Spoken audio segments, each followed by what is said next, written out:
Halo semuanya, apa kabar? Senang bisa bertemu kembali. Di tengah corona, kita menjalankan ibadah puasa. Apapun, semoga kita diberikan sehat dan corona segera berlalu.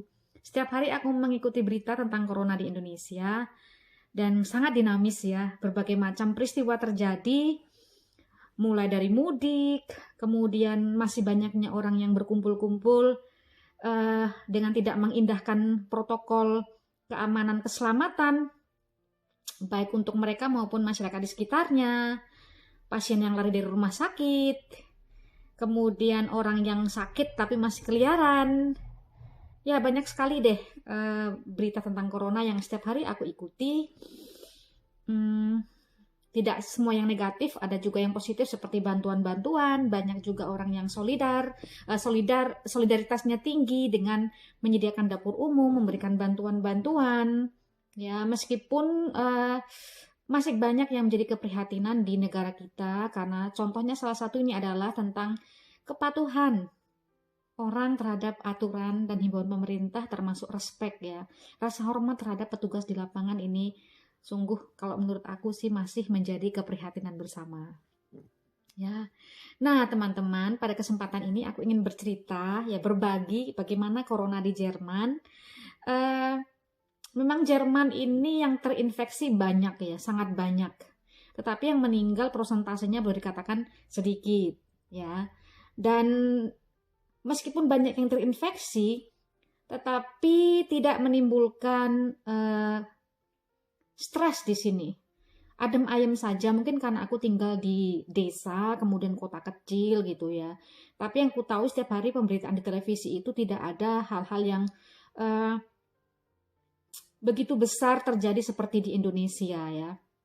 Petugas kewalahan. Nah, di sini di Jerman ini adem ayem saja, termasuk pusat perbelanjaan, supermarket, tidak ada barang-barang yang mengalami pelonjakan harga dan semuanya sangat terkendali.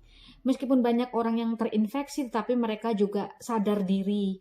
Ya, jadi ketika misalnya terasa sudah nggak enak badan, ya udah telepon dokter. Misalnya kalau harus bekerja, berarti mendapatkan surat keterangan dokter untuk diam diri di rumah. Kemudian nanti buat janji dengan dokter kapan bisa bertemu untuk melakukan pemeriksaan.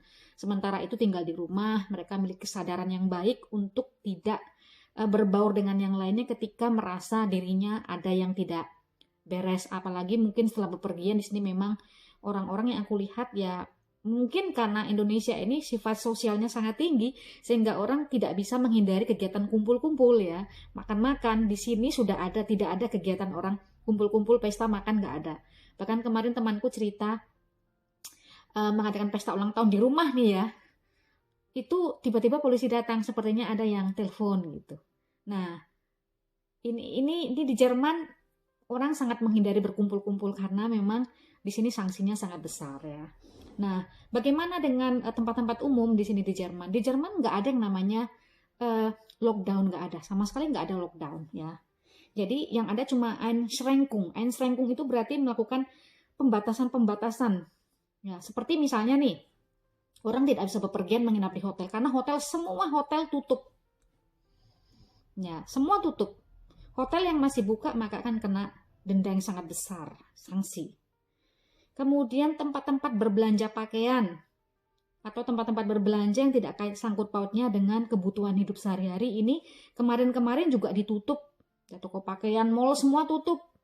Kecuali supermarket yang menjual kebutuhan pokok sehari. Tapi mulai 2 minggu ini mall sudah mulai buka.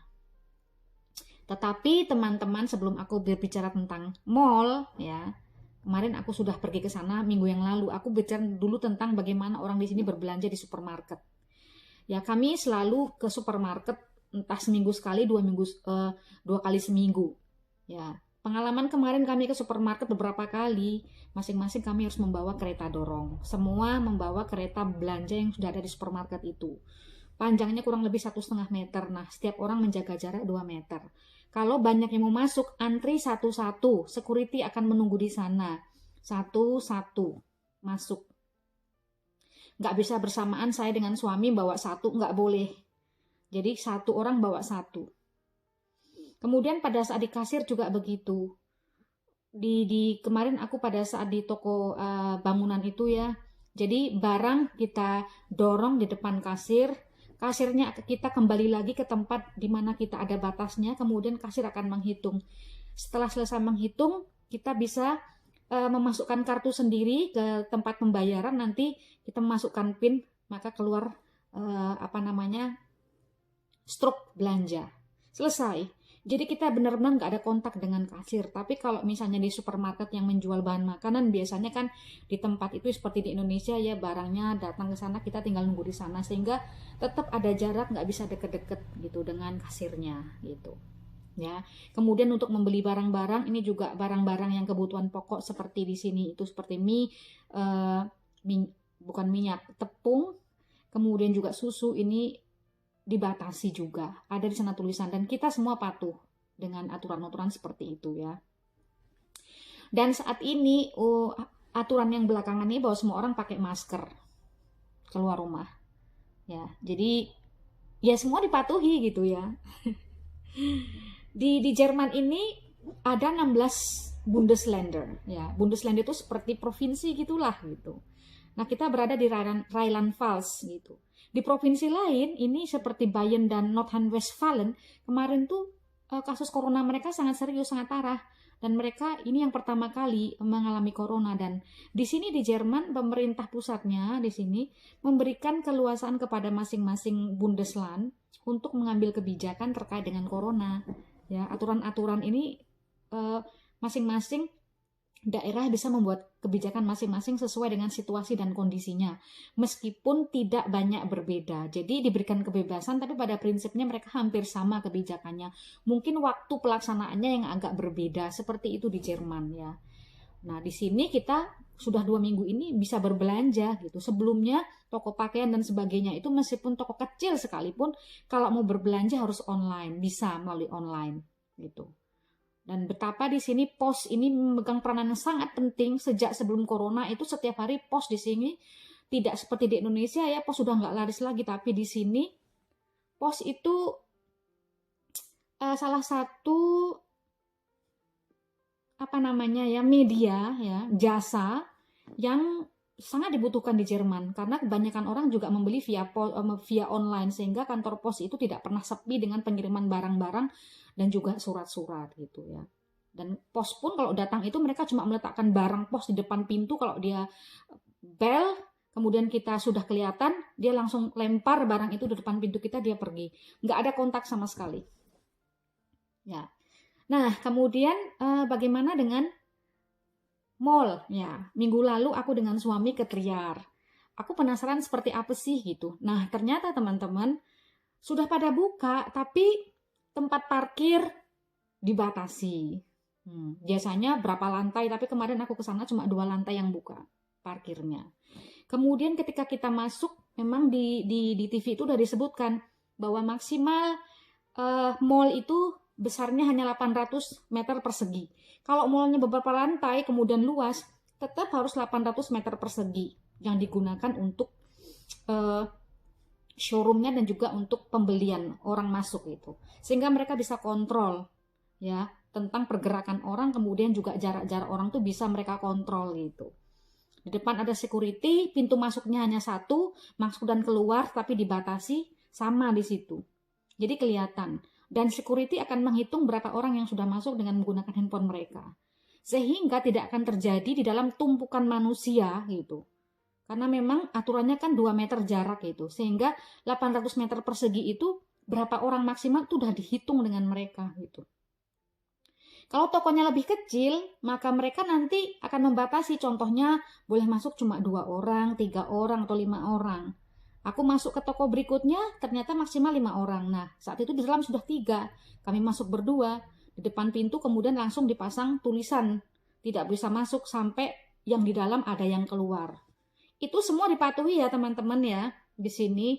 Jadi di sini bahwa pembatasan itu orang-orang diberikan aturan, tetapi pembatasannya juga diberikan kepada yang paling berat itu kepada para pengelola, penjual jasa ataupun barang-barang yang tidak dibutuhkan dalam kehidupan sehari-hari, atau pokoknya yang melayani orang-orang lah, tempat-tempat umum itu aturannya sangat ketat ya. Jadi hotel bener-bener nggak boleh buka, diskotik nggak boleh buka, kafe nggak bisa buka. Restoran, ya restoran boleh, tetapi hanya pembelian online atau telepon, jadi seperti catering. Kita datang cuma ambil barang, nggak bisa makan di tempat karena restorannya ditutup. Yang aku lihat beberapa restoran itu mereka hanya membuka seperti jendela kecil, jadi orang pesan di sana kemudian barang diambil, hanya seperti itu. Jadi benar-benar tidak ada yang namanya kumpul-kumpul di tempat fasilitas umum di sini ya. Itu dipatuhi teman-teman di sini gitu. Ya. Jadi itu kemarin kami ke kota seperti itu kejadiannya dan sangat sepi. Tidak banyak orang yang harus lari ke kota, nggak banyak ya. Nah, kemudian bagaimana dengan tempat-tempat seperti misalnya toko bangunan? Toko bangunan tetap buka.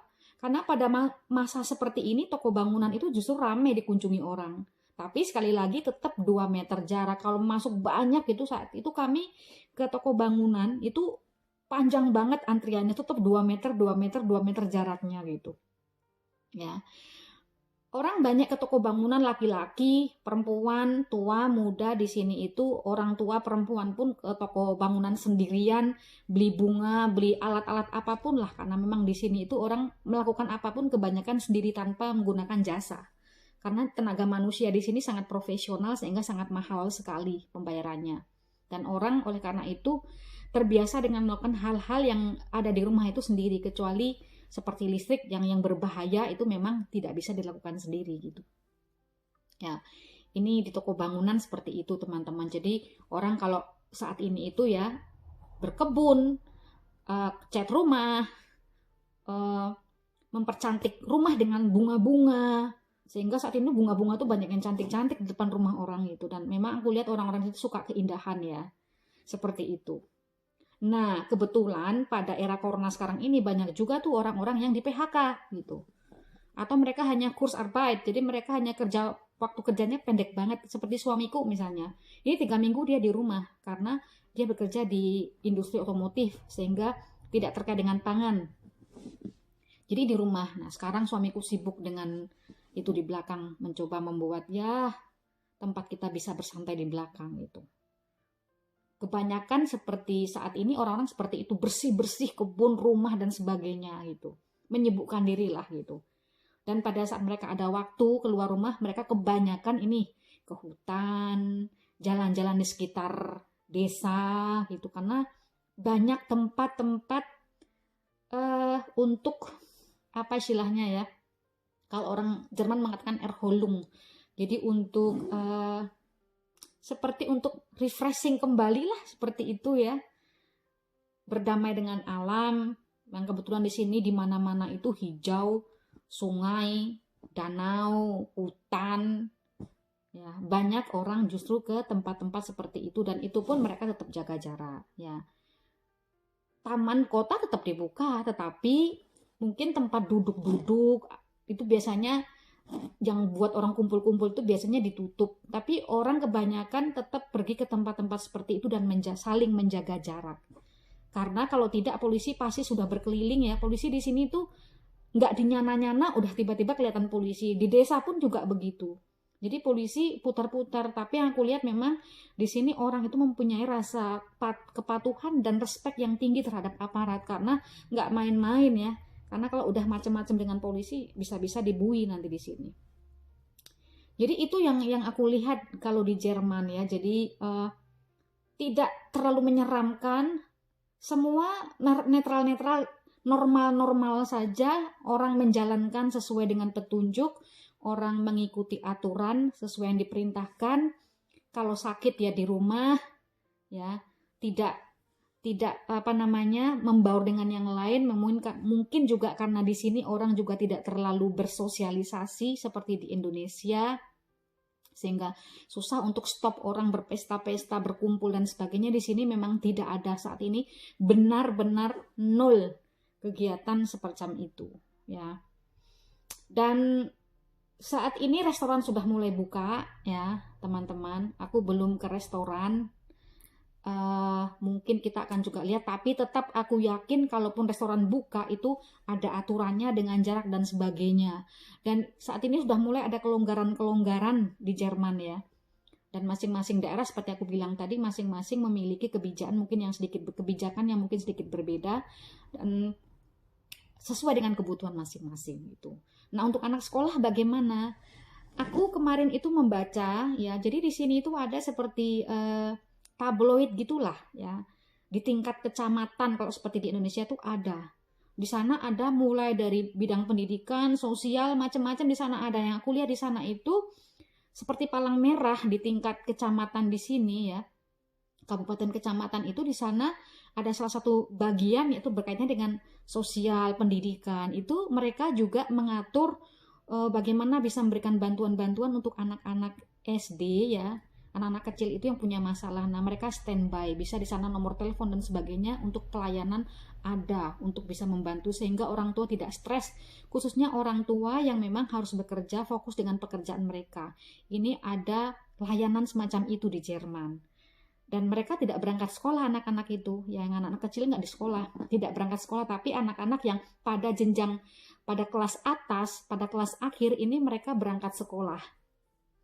Dan mereka tetap melaksanakan ujian ya. Karena ujian di sini bagaimanapun digunakan nilainya untuk menuju jenjang berikutnya. Kalau yang mau kuliah ya kuliah, kalau yang mau melakukan Ausbildung seperti vocational school gitu untuk melakukan ikut kegiatan keterampilan gitu ya, pendidikan keterampilan, mereka butuh yang namanya nilai dari ujian tersebut. Nah, teman-teman, seperti itu yang bisa aku gambarkan. Jadi semua aman terkendali di sini. Orang-orang sadar diri untuk menjaga diri di rumah. Kalau mereka merasa tidak fine, tidak ada kumpul-kumpul, keluar rumah ya sepentingnya, meskipun tidak ada larangan keluar rumah. Kalaupun di sini orang mau pergi ke perbatasan kota atau perbatasan negara seperti suamiku kerja di Luxembourg, maka dia wajib membawa surat keterangan dari tempat kerja bahwa dia memang ngelajo gitu ya. Jadi butuh surat keterangan itu ketika polisi nanti memeriksa di perbatasan ya. Dan yang pasti saat ini semua pakai masker, tidak ada yang tidak bermasker untuk keluar rumah ya. Seperti itu teman-teman. Semoga ini menjadi hal yang cukup bermanfaat diketahui dan mungkin kita bisa meniru bagaimana orang Jerman sangat disiplin dan sangat patuh terhadap aturan dan menghormati yang namanya aparat penegak hukum ya, karena penegak hukum itu sebenarnya kan menjaga ketertiban masyarakatnya sebenarnya ya, meskipun di Indonesia ini sangat memprihatinkan. Nah, yang lainnya teman-teman yang aku ingin bicarakan adalah tentang kenapa sih di Jerman banyak orang yang di PHK ya, tidak bekerja, kemudian juga banyak toko-toko yang tutup, yang tidak bisa kembali beroperasi ya, seperti hotel misalnya, kok tidak ada yang demo. Aku akan bicara di video berikutnya. Ikuti aku ya. Terima kasih atas perhatiannya. Selamat beraktivitas, selamat menjalankan ibadah puasa. Semoga kita senantiasa diberikan kekuatan kesehatan.